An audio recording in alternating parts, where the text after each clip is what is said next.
como que o Brasil pode se modernizar e ainda assim, de fato, ir para frente, e ainda assim não esquecer tudo que passou, respeitar as pessoas. É o comunismo? É o quê que vai fazer isso? É o fascismo? Pelo amor de Deus, não, já tô avisando aqui logo. Porém, hoje eu vim falar de Quarupi, este livro do Antônio Calado, que é um calhamaço da literatura brasileira e que eu tenho tanta coisa pra falar que eu tô com medo do tamanho que esse vídeo vai ter. A gente já começa aqui com o Padre Nando. O Padre Nando, ele não vai ser padre pra sempre, ele já tem umas paradas de tipo... umas dúvidas aí em relação ao corpo, em relação à sexualidade, em relação à vida, em relação às pessoas que ele vê, os jogos de poder, a política, e ele já tá pensando em ir para Xingu. E aí ele tá querendo ir para lá para meio que dar continuidade a uma ideia de catequização do povo indígena. E lá ele vai bem na época que vai rolar o Quarupi, que é um ritual, que tem muitos banquetes, um ritual indígena que serve como eles acreditam que os espíritos retornam para troncos de madeira, e aí esses troncos de madeira, né, eles têm lá o tempo sagrado, é um ritual que envolve toda uma galera e quem for lá visitar, e depois eles jogam essas madeiras na água para renovar a tribo, para renovar aquele povo indígena, né? E aí, o Padre Nando, ele já nos assume, ele tem amizade com uma galera meio diferente. Ele tem uma amizade com a galera da igreja, com outros padres que já têm umas teorias meio estranhas e políticas, que é amigo de Nando, né? São amigos de Nando e que estão ali para estudar a população e que querem ir com ele para Xingu. Algumas dessas pessoas. E aí ele já conta pra gente que ele tá com muito medo de quando ele for ver as mulheres indígenas peladas, sem roupas, nuas, porque ele nunca viu mulheres despidas e ele tem medo de não conseguir lidar com a sexualidade, com questões do corpo, sendo padre.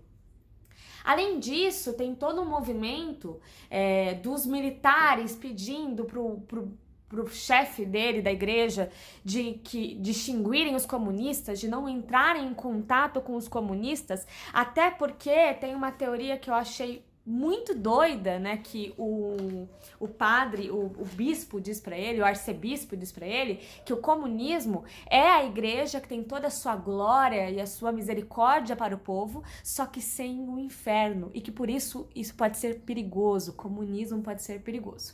Pois bem, Padre Nando, por conta, não vou contar aqui o spoiler, por que ele acaba indo pra Xingu de fato, porque ele já tá desistindo de ir pra Xingu. E aí, nesse livro que é meio romance, meio livro de história, meio policial, vocês já vão logo entender por quê. E eu tenho muita coisa pra falar, sério, tanto detalhe, tanta coisa, por isso que é esse livraço aqui, esse calhamaço, né? E aí ele acaba indo pra Xingu de fato. Só que antes de ele ir para Xingu, ele tem que pedir autorização no Rio de Janeiro. Ele tem que pedir autorização para a antiga FUNAI, que era um serviço de proteção ao povo indígena. Só que lá ele tem contato com os governantes bem bizarros e uma galera que quer aplicar o comunismo, de fato. Ele também tem contato com drogas, com lança-perfume, com outras mulheres, com seus instintos sexuais mais aflorados, porque ele fica num hotel longe, né, da igreja ali que ele tá, e ele precisa ter a aprovação de toda aquela galera política dali, senão ele não vai conseguir ir pra Xingu e aí vai tudo por água abaixo, né?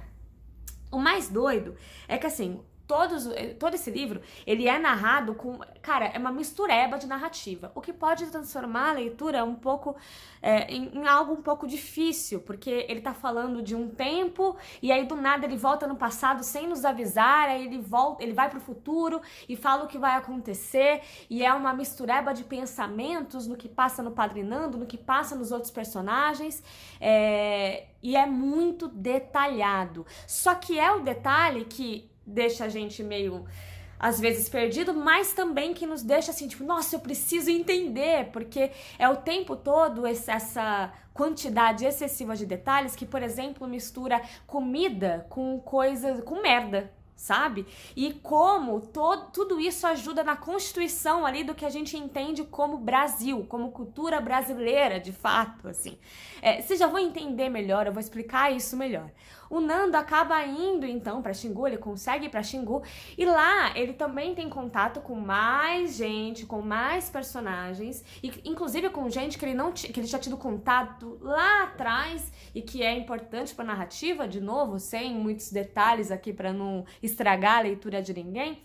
Mas o grande lance é que esses personagens, eles também são super discrepantes entre si. Tem um que defende muito a cultura indígena e acha, por exemplo, que os indígenas tinham que ser mantidos com uma cerca, um cerceado, como se fossem girafas, para que o povo branco não levasse a doença para esse povo indígena. Tem um cara que ele tem uma farmácia que era da família dele e ele acredita que o ser humano é uma doença para o mundo e que é por isso que o mundo vai para frente, que a nossa sociedade vai para frente, porque quanto mais tem a doença humana, mais o mundo tenta criar coisas para um sistema para batalhar contra este homem, né, contra esse ser humano e ir para frente.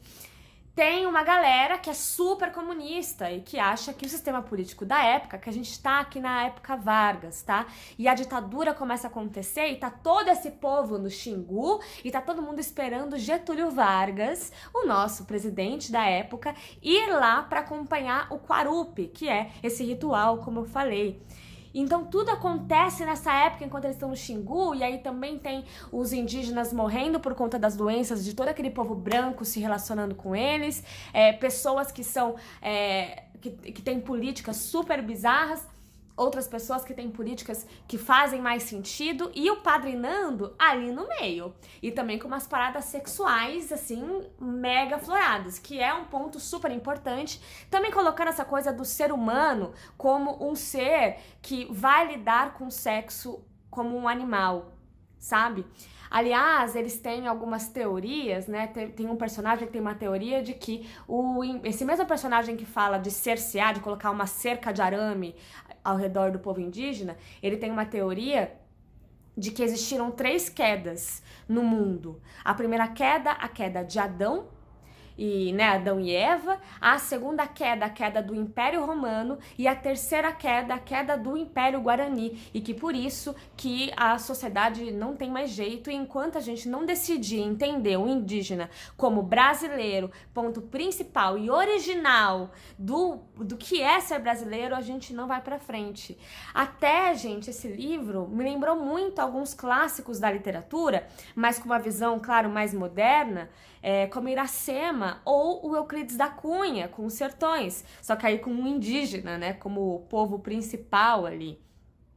E o Xingu e tudo isso. Aliás, tem uma cena magnífica, que é uma personagem que ela foge com um cara indígena. E aí, o maluco que é apaixonado por ela, que é um homem branco, e super drogado, super viciado em remédios, é esse que fala que o homem é uma doença, né? Ele fica à procura dela, da Sônia, o tempo inteiro, durante todo o fucking livro, assim. Durante o livro, sério, é um pouco chato, assim. E aí ele quer procurá-la porque quer, e as mulheres que estão acompanhando essa expedição indígena, porque também uma hora eles saem de Xingu para ir para onde eles acham que é o centro geográfico da Terra.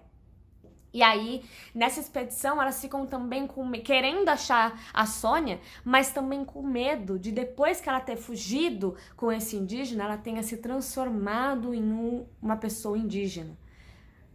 Olha que louco. Eles passam por várias questões e cada um tem a sua impressão, e a igreja ainda no centro de tudo, com esse Nando, que é padre, mas aí depois ele não vai virar, não quer mais ser padre, e ele também começa a se relacionar sexualmente com as pessoas e mostrar o amor dele, e aí depois ele também acaba sendo preso e torturado, brutalmente torturado, porque ele começa a alfabetizar o povo sertanejo, também com um viés comunista.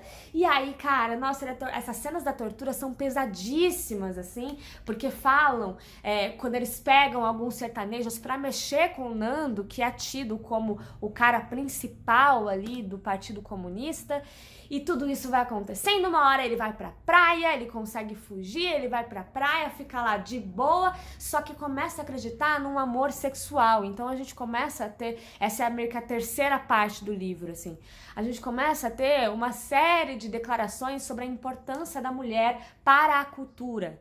né, para o ser humano. E aí é meio tosco, mas ao mesmo tempo você percebe todos os tipos de humanidade que foram construindo essa ideia brasileira. Aliás, uma outra ideia brasileira que é apresentada no livro, que eu achei bizarro, não sei nem dizer outra palavra aqui, é que um dos personagens acredita que a gente deveria colocar as mulheres.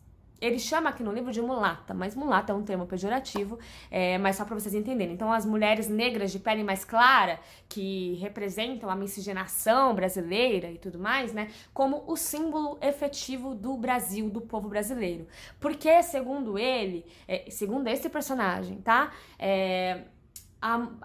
Essa mulher negra clara, ela não veio assim da natureza, ela foi fruto de uma mistura entre um branco e uma pessoa negra, né? E aí o que acontece? Essa mistura fez o povo brasileiro, então a gente devia colocar nas notas de R$1, sabe? Ele fala tipo isso. E ao mesmo tempo, uma galera ao redor dele falando: você está maluco, querido. Isso daí não faz nenhum sentido. Enfim, é um livro que eu marquei a beça, fiz uma série de anotações, me fez pensar muito sobre a história brasileira e também entender um pouco mais sobre a história brasileira e sobre essa vertente que a gente tem e por que a gente chegou onde a gente está agora. Né? E que efetivamente, por exemplo, os bolsominions que existem aí de plantão não são algo atuais, entendeu? Não é algo que tá agora. Faz tempo que tá aí, gente, mas agora a gente tem um nome pra botar, pra chamar de maior, né? A ideia é justamente essa do que é o povo brasileiro, de onde e como surgiram essas ideias e como também esse povo é diferente entre si, como que a gente chegou até aqui e como que a gente coloca isso na literatura. O Antônio Calado era um estudioso da literatura importantíssimo. Esse livro aqui é um relançamento, uma edição nova pela editora Record. Tem outras edições mais antigas de Quarupi. É um livro lançado em 67, né? Pela primeira vez foi lançado em 67. Então tem bastante tempo, tem bastante coisa. Aliás, essa edição aqui tem textos, né, preparatórios do Daniel Munduruku e da Márcia Cambeba, né?